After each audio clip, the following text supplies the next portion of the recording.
So good morning students. Today we will discuss about the graphical representation in the motion chapter. Okay, so as you have studied about the basic idea about the motion in your previous classes, so now we will discuss the further topics and according to your class, so which is discussed with the graphs. Okay, so here we will represent the graphically the motion. Okay, the nature of motion, as we know, the nature of motion have three basic parameters: distance, time, and speed. Okay, so first we have to understand what do you mean by graph. Okay, so graph, what do you mean by graph? So the relationship between any two objects or quantities that you get from a to form a equation is called the graph. Here you can see one parameter is belongs to the y-axis, another parameter is belong to the x-axis, and after that we will establish a relationship between these parameters, and they gives us the form of a equation. Okay, so our first graph, so we have to understand that is a distance time graph. As you know, distance and time gives us what?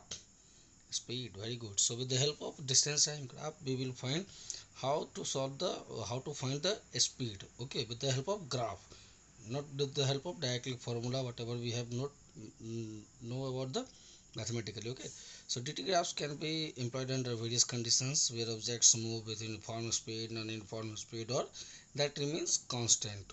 Okay, or that remains in the rest. Okay, here you can see the graph which in the y-axis I have taken as a distance, in the x-axis I have taken as a time. You can see a straight line.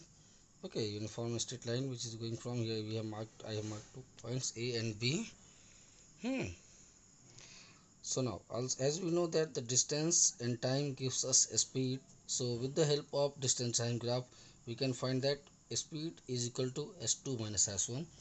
That means here we marked about this axis is the distance. So this is s1 and s2, a starting point, final point, and this one is the starting time, and this one is the final time. Okay, so this is the t1 and this is the t2. So for the speed about the speed, we know that the speed is nothing but the distance over time.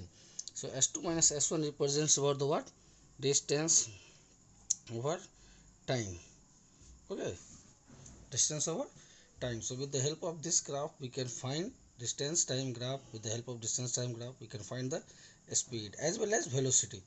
If that is given in the form of displacement, we can find the velocity with the same graph also. Okay, and that is another graph also further related to the velocity. So the next one is the velocity time graph. Okay, so from the equations sorry so from the speed, distance, and time equations, we have idea about the v is equal to s over t. Okay, so relation of these two quantities is given, we can find the third. In distance time graph we find a speed, where we will find the distance time with the help of vt graph. Okay, so what distance velocity time graph, here one axis is represented by the velocity and another axis is represented by the time. So with the help of speed and time, if you know the relation between v is equal to st, these two quantities have given v and t. So after these two quantity we will able to find which quantity? S. Okay, so from the velocity time graph we would able to find the distance. We will able to find what? Distance. So there have I mentioned here s is equal to v into t. From this formula you can find s is equal to v into t. So this is the graph. In the y-axis I have taken as a velocity, and the x-axis I have taken as a distance. So you can see a rectangle A, B, C, D. So A and B is the timeline. Okay, you can see these are parallel to the timeline, but this is representing the velocity. That is representing the velocity.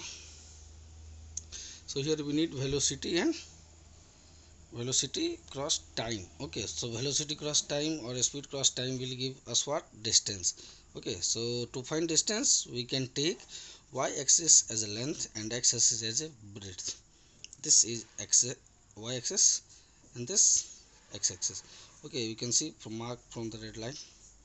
Okay, so the area of rectangle, this is given a b c d is the form of rectangle. So area of rectangle, as we know the formula, area of rectangle of L into B.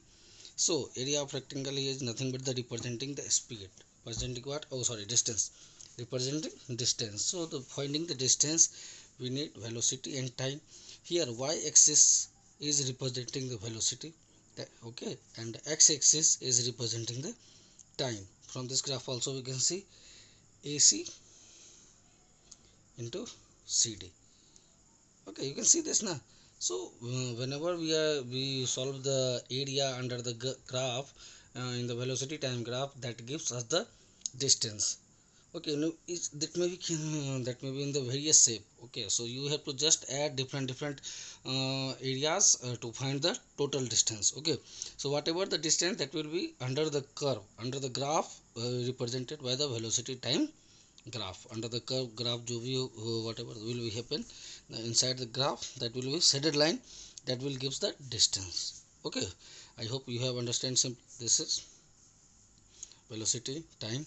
And one more physical quantity we can find with the help of velocity and time. As we know aware of one more physical quantity related to Vt, that is acceleration. So we can find that also with the velocity time graph for non-uniform motion or uniform motion of the object in the rest. So you can see the graph, velocity, time. So as we know with the previous equations, acceleration is nothing but the rate of change of velocity, that means v over t. Okay, so here simply we have to find the slope marked by red line. You can see this is the slope. Okay, this slope is representation of acceleration. So in the mathematical class you have also already studied about that line passing through the origin, y is equal to mx, that means m is equal to y over x. From this equation we can get this. Here m is nothing but the slope. With the help of same this formula we will find the acceleration. So v is equal to 80. From this we can find v is equal to 80. Therefore a is equals to v over t. V is representing the y-axis velocity, t is representing the x-axis time. Okay, so from this we will find the v over d, and that will be also meter per second square. And you can see here two figures are combined together. Okay, one is rectangle and one is triangle. One is representing rectangle and one is representing triangle.